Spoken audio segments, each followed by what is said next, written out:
Hello student, I hope कि आप लोग अच्छे होंगे। मैं शिवम कुमार शर्मा इस उत्कर्ष साइंस संग्रह में फिर केमिस्ट्री का सेकंड लेक्चर लेकर के आमंत्रित हुआ हूँ। तो देखी जाए ना, तो हम लोग देखेंगे आज से केमिस्ट्री। हम लोग आज से चैप्टर स्टार्ट करते हैं। जिसमें हम लोग लिखते हैं ठोस अवस्था। हम लोग की चैप्टर नंबर 1 है जिसका नाम है ठोस अवस्था। इसको इंग्लिश में लिखी जाती है सॉलिड स्टेट। तो हम लोग देखें कि सॉलिड स्टेट आज से हम लोग देखेंगे कि क्या होती है। तो पहले हम लोग इसकी थोड़ी सी परिभाषा के बारे में जान ले। तो परिभाषा अगर देखेंगे हम लोग तो लिखी जाएगी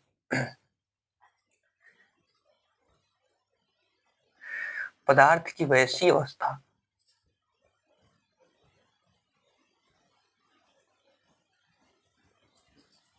पदार्थ की वैसी अवस्था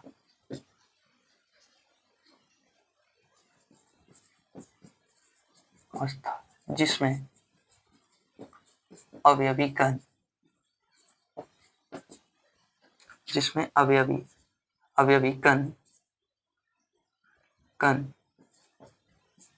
पदार्थ की वैसी अवस्था जिसमें अवयवी कण प्रबल अंतरान्विक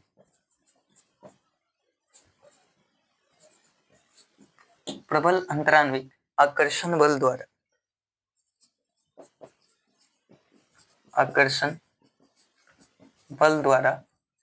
जुड़े होते हैं प्रबल आकर्षण बल द्वारा जुड़े होते हैं, ठोस अवस्था कहलाती है। ठोस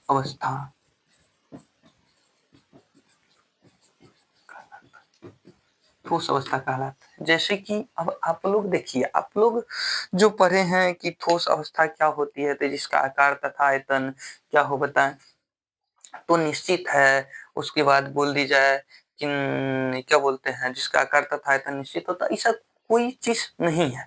आप देखेंगे तो आपको अभी हम एग्जांपल के रूप में दिखाते हैं कि मान लीजिए कि ये जो है ये भी ठोस है। आप कहेंगे हाँ सर ठोस है।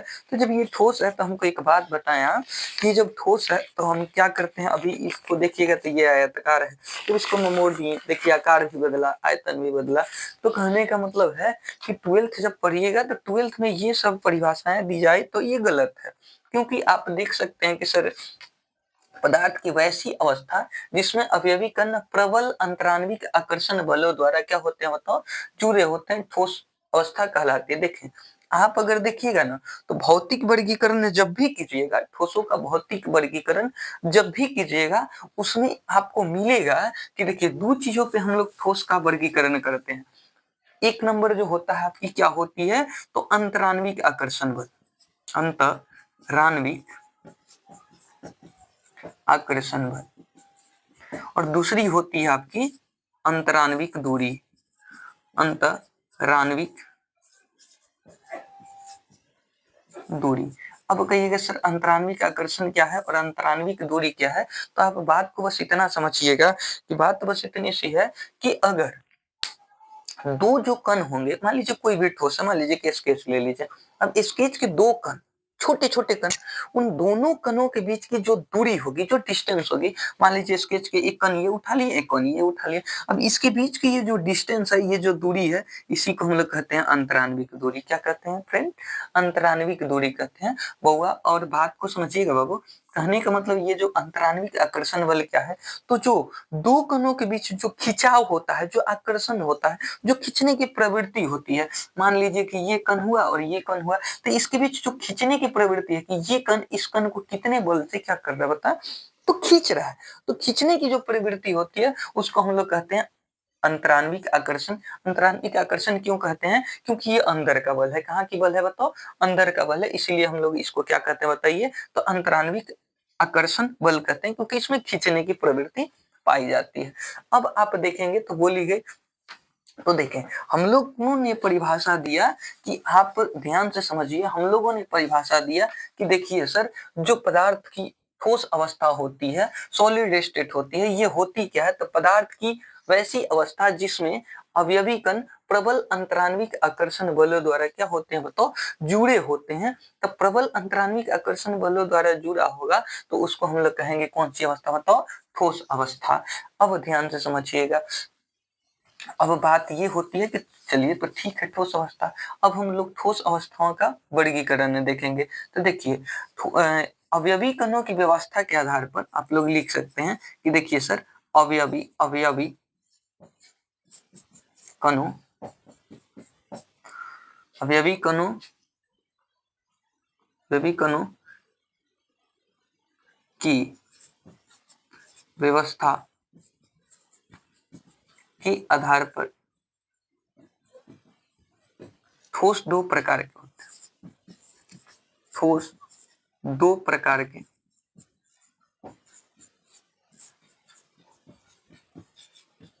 ठोस दो प्रकार के होते हैं। आप कहिएगा सर दो कौन कौन?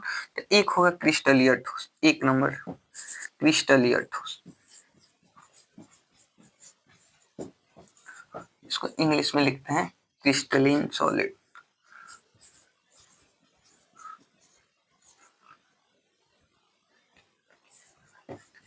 Crystalline solid. और दूसरी आप देखिएगा तो दूसरा होता है हमारी क्या होता है?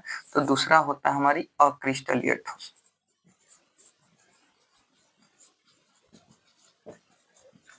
आप इसको कहते हैं सर अमरफस, अमरफस सॉलिड। तो एक हो गई आपकी कौन बताओ? क्रिस्टलीय ठोस, क्रिस्टलीन सॉलिड। दूसरा हो गई अक्रिस्टलीय ठोस यानी अमरफस सॉलिड। अब आप कहिएगा सर ये दोनों क्या है? तो हम लोग एक एक करके पढ़ते हैं, तब तक आपको अगर स्क्रीनशॉट लेना हो तो ले सकते हैं।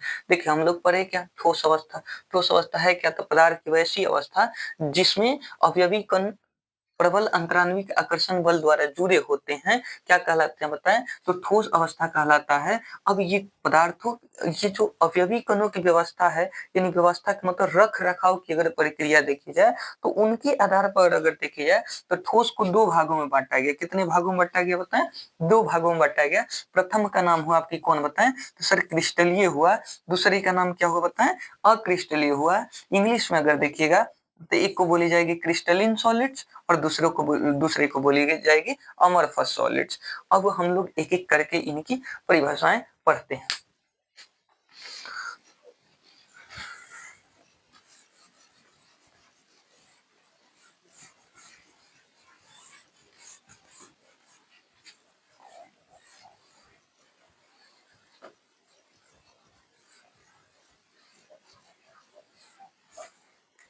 चलिए देखें,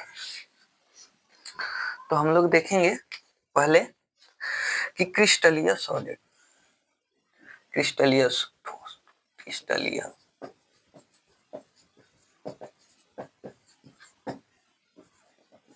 क्रिस्टलीय ठोस। तो इसमें क्या होगी? तो बोली जाएगी वैसा ठोस जिसके अवयवी कणों की जिसके लिखो इसके अवयवी कणों की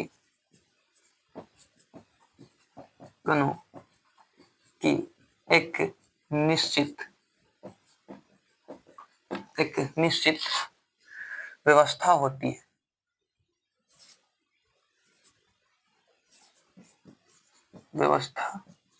है। कमा ठोस अवस्था कहलाती है, कमा क्रिस्टलीय ठोस कहलाते हैं। क्रिस्टलीय ठोस, बात को समझिए, बोली गई क्रिस्टलीय ठोस क्या हुआ? वैसा ठोस जिसके अवयवी कणों की एक निश्चित व्यवस्था होती है, क्रिस्टलीय ठोस कहलाते हैं। जैसे आप बात करेंगे सर, जैसे मैं उदाहरण में बता दी, तो अगर आप देखिएगा तो जैसे कि हो जाएगी आपकी सभी के सभी तत्व, ये याद करने के तरीके हैं। सभी तत्व पूरी की पूरी एलिमेंट, टोटल एलिमेंट, जैसे कि आप मान लीजिए hydrogen, helium, lithium, beryllium, boron, carbon, nitrogen, oxygen, fluorine, neon, sodium, aluminium. तो कहने का मतलब ये जितने तत्व है 118 के 118 तत्व जो हैं ये आपके क्या हैं बताएं? तो ये सब के सब आपके कौन है बताइए, क्रिस्टलीय ठोस है। कोई दिक्कत? अब इसमें आप देख सकते हैं सर लोहा हो जाएगा, सर एल्यूमिनियम हो जाएगा। अब आप कहिएगा कि सर जैसे कि H2O, तो H2O आपकी जल जो है कंपाउंड है, और कंपाउंड जो है ये क्या है बताएं? तो ये जो है आपकी कंपाउंड जो है ये भी क्रिस्टलीय, जैसे कि NaCl नमक हो गया, नमक हुआ, फिर चीनी हुआ, फिर क्वार्टज हो गया, क्वार्टज। अब आप कहिएगा सर क्वार्टज क्या होता है? तो आप देखे होंगे घड़ी की जो सुई होती है उसके ऊपर वाला लिखा रहता है क्वार्टज। तो घड़ी की जो सुई होती है, जो टाइम टेबल सही दिखाने के लिए एक पदार्थ मिलाई जाती लगाई जाती है घड़ी में, उसी को हम लोग क्या कहते हैं बताएं? क्वार्टज कहते हैं। SiO2 इसका फॉर्मूला होता है। SiO2 क्या होता है बताएं? तो इसका फॉर्मूला होता है। तो क्वार्टज जो है ना, क्वार्टज जो है SiO2 जो इसकी फॉर्मूला होती है, तो क्वार्टज जो है आपकी ये क्या है बताएं? तो ये आपकी क्रिस्टलीय ठोस है। क्या है बताएं? तो ये आपकी क्रिस्टलीय ठोस है। जैसे ग्रेफाइट हुआ, हीरा हुआ, ग्रेफाइट हुआ, ग्रेफाइट जो हो गया, चाहे हीरा हुआ, ये सारा के सारा चीज क्या है बताइए? तो ये सारा के सारा आपकी कौन सी है बताएं? तो ये सब के सब आपकी क्रिस्टलीय ठोस है। यानी कहने का मतलब ये है कि इनकी अपनी एक निश्चित व्यवस्था होती है। चले अब दूसरा हम लोग देखते हैं कि सर दूसरा क्या होता है। तो दूसरा हो जाती है हम लोग की कौन बताएं? अक्रिस्टलीय ठोस। अक्रिस्टलीय ठोस, अक्रिस्टलीय ठोस। तो अक्रिस्टलीय ठोस की अगर बात की जाए तो ये क्या होती है ना, तो बोली जाती है अक्रिस्टलीय ठोस ना, अमorphous सॉलिड्स बोली जाती है। तो इसको हम लोग कहते हैं कि देखें सर अक्रिस्टलीय ठोस तो बोली जाती है वैसा ठोस अवयवी कण जिसके अवयवी कणों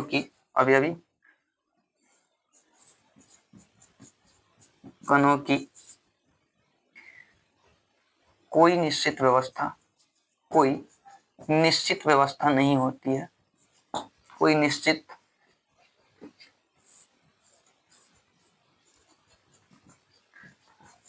नहीं होती है, कोई निश्चित व्यवस्था नहीं होती है, अक्रिस्टलीय ठोस कहलाता है।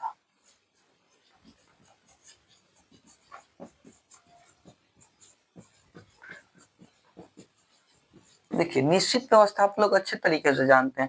मान लीजिए कि जैसे दीवार है, तो दीवार है तो आप देखते हैं कि छोटे छोटे ईंटों से मिलकर के आपकी दीवार तैयार होती है। तो जो दीवार तैयार होती है तो आप एक अच्छे तरीके से समझ सकते हैं कि सर जो दीवार तैयार हो रही है वो छोटे छोटे ईंटों से मिल करके तैयार हो रही है। तो उसकी एक निश्चित व्यवस्था है। अगर मिस्त्री निश्चित व्यवस्था में उसको ना जोड़े, तो कहने का मतलब बंधन ना बांधे। आप बढ़िया से देखिए, अगर दीवार बनते हुए आप देखे होंगे तो उसकी बंधन इस प्रकार से बांधी जाती है, ठीक है, इस प्रकार से दीवार को जोड़ा जाता है, ठीक ना, इस प्रकार से ये दीवार जुड़ी होती है, ठीक ना। तो अब कहने का मतलब है अगर मान लीजिए बंधन ना बांधे तो फिर ये गिर जाएगी दीवार।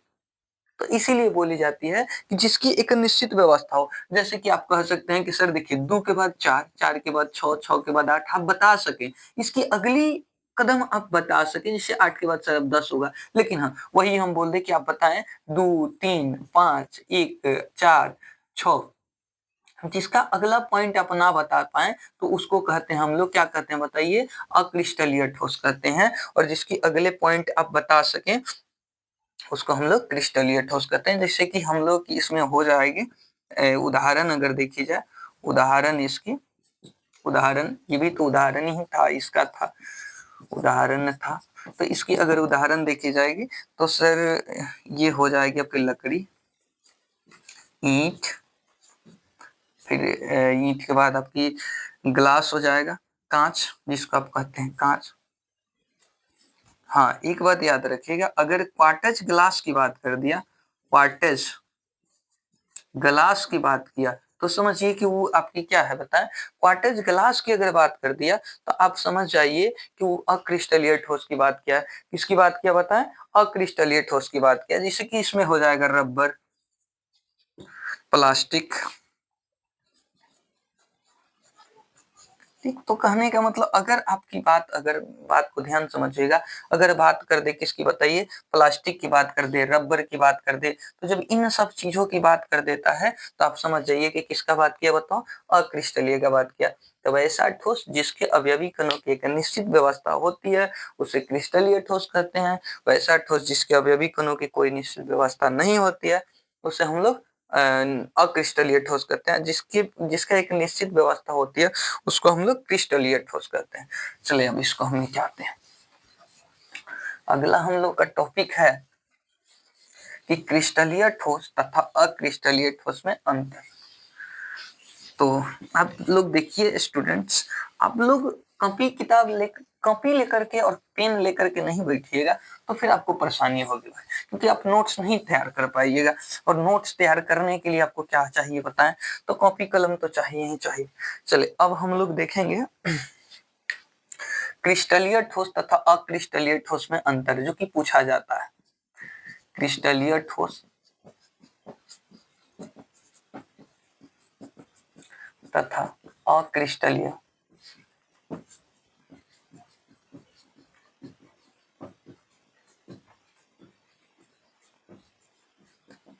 क्रिस्टलीय ठोस तथा अक्रिस्टलीय ठोस में अंतर। अब कहिए सर कैसे, तो देख लिखना शुरू करते हैं। एक तरफ लिखें क्रिस्टलीय ठोस, दूसरी नंबर लिखें आप लोग इधर अक्रिस्टलीय ठोस।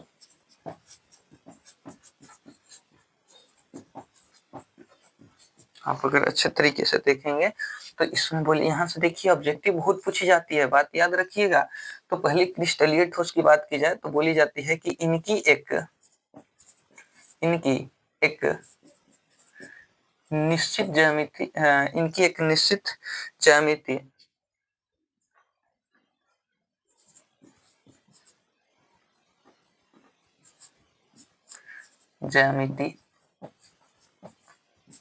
आकृति होती है,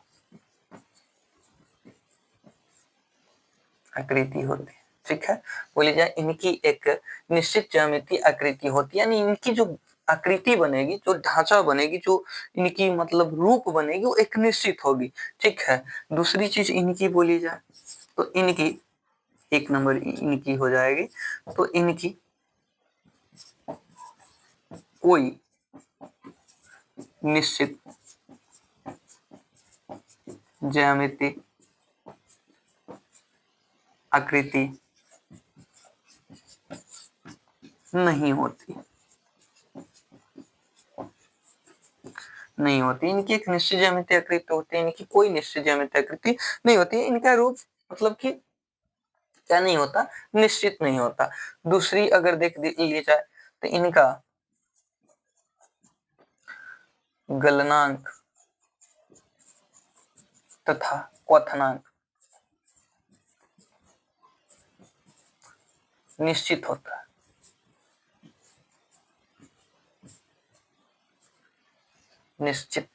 है, बात अगर इसकी की जाए तो इनका गलनांक तथा क्वथनांक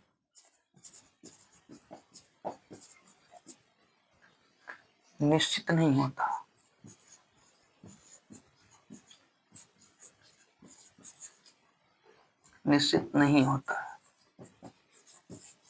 इनका गलनांक तथा क्वथनांक निश्चित होता है, इनका गलनांक तथा क्वथनांक निश्चित नहीं होता। यानी कहने का मतलब यह है कि गलनांक जिस पॉइंट पर कोई ठोस पदार्थ गलने लगे, पिघलने लगे, यानी द्रव अवस्था में बदलने लगे, उसे गलनांक कहते हैं। जिस ताप पर कोई द्रव पदार्थ गैसीय अवस्था में बदलने लगे तो उसे क्वथनांक कहते हैं। तो क्रिस्टलीय ठोस का गलनांक और क्वथनांक निश्चित होता है और क्रिस्टलीय ठोस का गलनांक और क्वथनांक निश्चित नहीं होता है। चलिए हम लोग तीसरा देख लें। तीसरा देखेंगे तो इनको काटने पर समतल सतह का निर्माण होता है।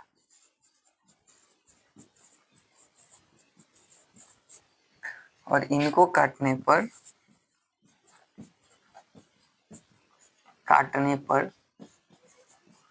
समतल सतह का निर्माण नहीं होता।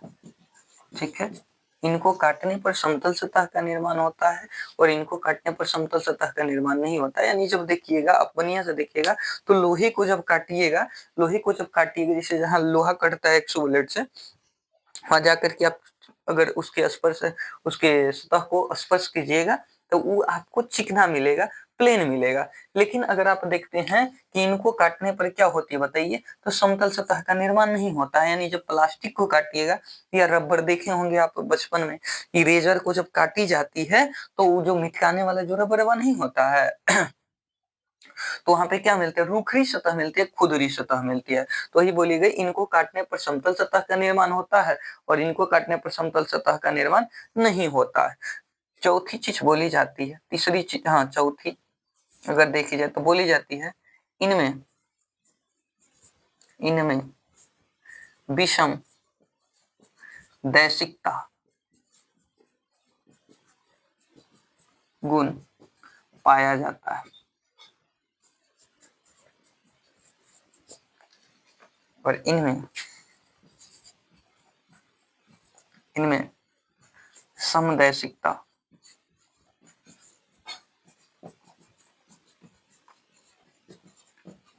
पाया जाता है।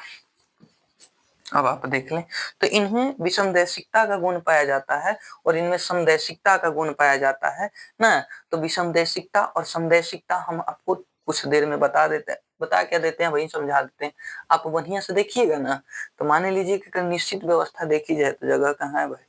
अच्छा, हाँ देखिए, यहीं पे बता देते हैं, तो ध्यान से बात को समझिएगा। तो कहने का मतलब ये है कि मान लीजिए प्लस हुआ, माइनस हुआ, प्लस हुआ, माइनस हुआ, तो इनकी एक निश्चित व्यवस्था हो गई। ये माइनस हुआ, प्लस हुआ, माइनस हुआ, प्लस हुआ, ये आपकी मान लीजिए हम प्लस हो गया, और ये माइनस हुआ, प्लस हुआ, माइनस हुआ, ये माइनस हुआ, प्लस हुआ, माइनस हुआ, प्लस हुआ। अब ध्यान से आप इस बात को देखिए, तो कहने का मतलब आप देखिएगा, तो आप देखिए तो ये एक क्या बन गई बताइए, एक इसकी एक निश्चित ज्यामितीय आकृति है।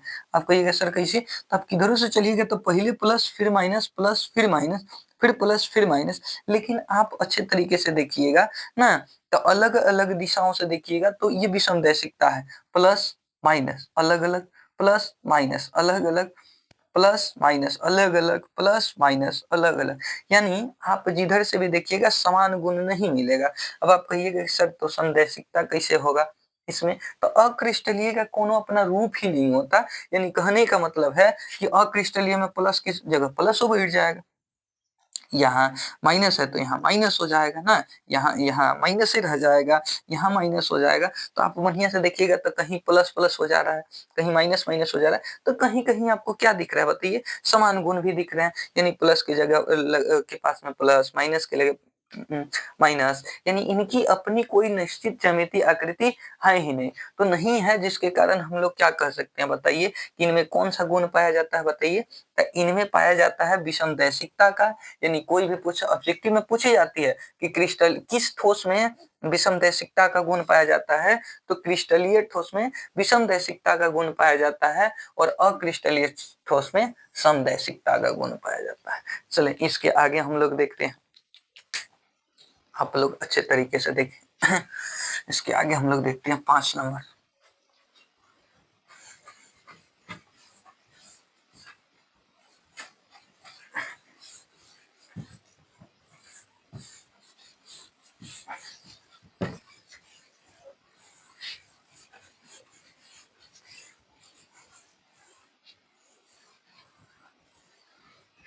पांच नंबर देखें, तो 5 नंबर में अगर आप देखिएगा, तो यहाँ से आप 5 नंबर में देखें तो आपकी इधर थी अक्रिस्टलीय,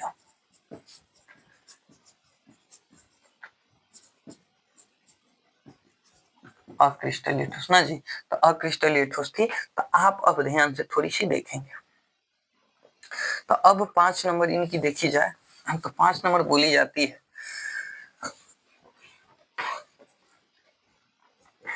5 नंबर कि इनकी दीर्घ परासी व्यवस्था होती है, दीर्घ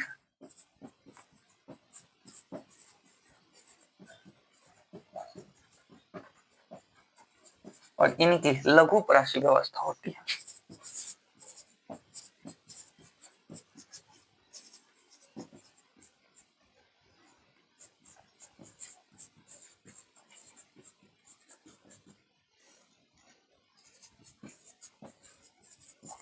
ठीक है, इनकी दीर्घ परासी व्यवस्था होती है, इनकी लघु परासी व्यवस्था होती है। यानी कहने का मतलब है, दीर्घ परासी का मतलब क्या हुआ, तो जैसे कि आप ईंटे को यदि सरिया सरिया के बनाते हैं तो ये एक बड़ा महल बन जाता है, लेकिन आप छोटे छोटे ईंटे लाएं और ईंटा ला करके ऐसे ही घर में फेंक दें, ऐसे ही लाकर नींव में फेंक दें, तो ऐसे ही नींव में फेंक दीजिएगा, घर में फेंक दीजिएगा, तो अधिक समय तक उसको आप सरिया नहीं सकते हैं। एक समय ऐसा आएगा जब कि आपकी घर गिर जाएगी, बहर जाएगा। तो कहने का मतलब ये है कि अगर आप सजा के रखते हैं तो बहुत तह पे तह, तह पे तह, तह पे तह बना करके आपकी एक मंजिल तैयार हो जा रही है। तो वही कहने का मतलब है, दीर्घ परासी का मतलब हुआ कि इसके अवयवी कण बहुत अधिक समय तक ट्रेवल करते हैं, जाते हैं। ठीक है, और इनमें क्या होती है, लघु परासी व्यवस्था होती है। तो इनकी कोई निश्चित व्यवस्था नहीं होने के कारण इनकी लघु परासी व्यवस्था क्या हो जाती है, बोलिए, हो जाती है। हाँ, अब सबसे बड़ी चीज है कि 6 नंबर देखें। तो अब 6 नंबर बोली जाती है कि ये वास्तविक ठोस है, इनको इनको वास्तविक ठोस कहते हैं। वास्तविक ठोस कहते हैं, इनको क्या कहते हैं भाई, वास्तविक ठोस कहते हैं। मतलब कि ये वास्तविक ठोस है। इनका नाम दूसरा रूप अगर कोई पूछ दे तो बोलिए निम्नलिखित में से वास्तविक ठोस किसे कहते हैं, तो ठोस जो क्रिस्टलीय ठोस होते हैं, क्रिस्टलीय ठोस में जितना भी कुछ पाया जाएगा सबके सबको क्या कहते हैं बताइए, तो सबके सबको वास्तविक ठोस कहते हैं। उसके बाद इसमें देखी जाए तो इसे काल्पनिक ठोस कहते हैं। इसे काल्पनिक ठोस कहते हैं। ठोस या काल्पनिक ठोस, या एक चीज और कहते हैं, हाँ, बेरवादार ठोस कहते हैं। हाँ, या एक और कहते हैं अतिशीतित द्रव्य कहते हैं। अतिशीतित द्रव्य, अतिशीतित द्रव्य कहते हैं। और इसका जो होता है ना, इसके वास्तविक ठोस भी कहते हैं और दूसरा रवादार ठोस कहते हैं। रवादार ठोस कहते हैं, क्या कहते हैं बताएं, रवादार ठोस होते हैं। 7वीं नंबर लास्ट है, तो 7वीं क्या है, तो 7वीं है आपकी इनका इनका शीतलन वक्र, मतलब कि ग्राफ, इनका शीतलन वक्र मतलब ठंडा करने की जो ग्राफ होती है, इनका शीतलन वक्र असंतत होता है, असंतत होता है। ठीक है, और इसका लिखिएगा 7 नंबर, इनका शीतलन वक्र संतत होता है, संतत होता है, संतत होता है। यानी अब ये समझ लीजिए कि ग्राफ असंतत और संतत कैसे होता है। तो आप बढ़िया से देखेंगे तो लोहा, इनकी एक गलनांक निश्चित है। मान लीजिए कि आप क्या करते हैं बताएं, तो आप कहते हैं सर जल H2O, तो जल, मान लीजिए कि आप क्या कर रहे हैं, तो एक पात्र ले ली, यहाँ आप एक गैस पे इसको क्या कर दिए बताइए, चढ़ा दी, या आपकी गैस है। अब क्या कर रहे हैं, इसमें आइस के बहुत सारे टुकड़े हैं, बहुत सारे आपके आइस के टुकड़े हैं, मान लीजिए बर्फ के टुकड़े हैं, ये सब के सब बर्फ के टुकड़े हैं। तो बर्फ के टुकड़े, ये सब बर्फ का टुकड़ा है। अब आप तो कहते हैं सर बर्फ का टुकड़ा जो है क्रिस्टलीय ठोस है, क्यों है सर, तो ये जल से बना हुआ है। तो आप अब ध्यान से समझिएगा, आप क्या कर रहे हैं, नीचे से हीट कर रहे हैं, इसको गर्म कर रहे हैं, लेकिन आप देखिएगा तो जब तक ये आइस का टुकड़ा, जब तक बात समझिए, मान लीजिए यहाँ 0 पॉइंट है, बात को समझिएगा, ये मान लीजिए 0 डिग्री सेल्सियस, 0 डिग्री सेल्सियस, यहाँ ये बर्फ के रूप में है, किस रूप में है, बर्फ के रूप में। तो जब तक देखिएगा आइस का टुकड़ा द्रव अवस्था में बदलते रहेगा, तब तक यदि आप इसमें हाथ भी डाल देते हैं तो ये गर्म, तो ये क्या करेगा, आपके हाथ को नहीं जलाएगा। क्यों नहीं जलाएगा, क्योंकि आप इसे गर्म जब कर रहे हैं तो ये सारी की सारी उसमें किसमें बदल जा रही है बताओ, तो ठोस को तोड़ने में बदल जा रही है। लेकिन आप देखे होंगे गाँव में अपने महुआ चुआए होंगे, ये क्या बोलते हैं प्लास्टिक ले लिए ठंडी के मौसमों में, भाई तो ठंडी का मौसम ही चल रहा है, अब क्या किए तो एक चमकी ले लिए, उसमें डंडा फंसा लिए और उसको जला रहे हैं भाई। आप देखिएगा जहां से जलेगा वहीं से गिरने लगेगा, जहां से जलेगा वहीं से गिरने लगेगा, जहां से जलेगा वहीं से गिरने लगेगा। यानी आप क्या कर रहे हैं बताएं, तो आप जैसे जैसे इसको आप कर क्या रहे हैं बताएं, ध्यान समझिए, आप कर क्या रहे हैं बताएं, जैसे जैसे इसको टेम्परेचर दे रहे हैं, टेम्परेचर दे रहे हैं, इसका ताप बढ़ रहा है भाई, इसका ताप क्या बढ़ रहा है बताओ, इसका ताप बढ़ रहा है, यानी क्या हो रहा है तो बताइए, तो इसकी ग्राफ एकदम ऐसे चल रही है, इसकी ग्राफ एकदम ऐसे चल रही है, बात को समझिए ना, बात को समझिए, इसकी ग्राफ ऐसे चल रही है, मतलब आप एक पर जा रहे हैं, उष्मा आप दे रहे हैं, उष्मा उष्मा आप दे रहे हैं तो इसका ताप बढ़ रहा है ना जी, उष्मा आप दे रहे हैं इसका ताप बढ़ रहा है, उष्मा जब एक हुआ तो ये भी ताप भी एक हुआ, ये जब दो हुआ तो ये भी दो हो जा रहा है, जब ये तीन हो रहा है तो ये भी तीन हो जा रहा है ना जी, बताएं, और ये जब चार हुआ तो ये भी चार हो जा रहा है, यानी आप देख क्या रहे हैं, तो सर इसका ग्राफ जो मिलेगा इस प्रकार से मिलेगा ना, तो ये क्या हो रहा है बताओ, तो हमेशा क्या हो रहा है, शीतलन वक्त संतत होता है, संतत मतलब कि समान होता है, मतलब कि समान होता है, इसका असंतत होता है, आप कहिएगा कैसे, तो जब तक ये आप उष्मा दे रहे थे तो ये आइस का जो टुकड़ा था ये टूट रहा था तो किस में टूट रहा था भाई, तो ये द्रव रूप में टूट रहा था, तो जब तक ये द्रव रूप में बदल रहा था तब तक इसका ग्राफ ये था, लेकिन जैसे ही द्रव ठोस से ये द्रव में बदलेगा इसकी ग्राफ ऐसे बढ़ने लगेगी, फिर एक समय आएगा जब 100 डिग्री सेल्सियस हो जाएगा, कितना हो जाएगा बताइए, 100 डिग्री सेल्सियस हो जाएगा, और ये द्रव से किस रूप में बदलने लगेगा बताइए, तो ये द्रव से जब बदलने लगेगा गैसीय रूप में, तो फिर देखिएगा तो 100 डिग्री पर यही से चलने लगेगा, जब तक इसमें द्रव अवस्था होगी तब तक ऐसे ग्राफ चलेगा, उसके बाद जब द्रव गैसीय अवस्था में बदल जाएगी, वाष्प के रूप में बदल जाएगी, ग्राफ समाप्त, यानी कहने का मतलब देखिए यहाँ से यहाँ तक समान, फिर असमान, फिर समान, यानी कहने का मतलब क्या है, असंतत है, समान असमान समान यानी असंतत है, ये देखिए एक गया तो ये भी एक बढ़ा, ये दो गया तो ये भी दो बढ़ा, तो यही बात है, तो बोली जाती है, ध्यान से समझिएगा कि क्रिस्टलीय ठोस तथा क्रिस्टलीय ठोस में अंतर बताएं, रवादार ठोस और बेरवादार ठोस में अंतर बताएं, तो ये हम लोग की अंतर थी आज की क्लास, बस इतनी ही, आप लोग कमेंट में बताएंगे कि आपको ये क्लास कैसी लग रही है, उत्कर्ष क्लास, उत्कर्ष साइंस संग्रह द्वारा मेरे द्वारा पढ़ाई गई क्लासेस, तो कहने का मतलब आप निरंतर प्रयास करें, निरंतर प्रयास कीजिएगा आपकी मंजिल मिलेगी, हम ये तो नहीं कह रहे हैं कि मतलब एक दिन में मिलेगी, लेकिन एक दिन जरूर मिलेगी, क्योंकि क्योंकि एक लाइन है कि तुमने कहा था मुझ में हुनर नहीं, तुमने ही कहा था कि मुझ में हुनर नहीं, आज गैरों से कहलवा दिया होनहार हो तुम, तुमने कहा था कि तुम में हुनर नहीं, आज गैरों से कहलवा दिया कि होनहार हो तुम, इतनी बेरुखी से दिल तोड़ा तुमने कि आज मेरी कामयाबी के हकदार हो तुम, तो कहने का मतलब ये है कि आप निरंतर प्रयास कीजिएगा तो आपको मंजिल मिलेगी ही मिलेगी। आज के लिए बस इतना ही, फिर इसके बाद अगले वीडियो में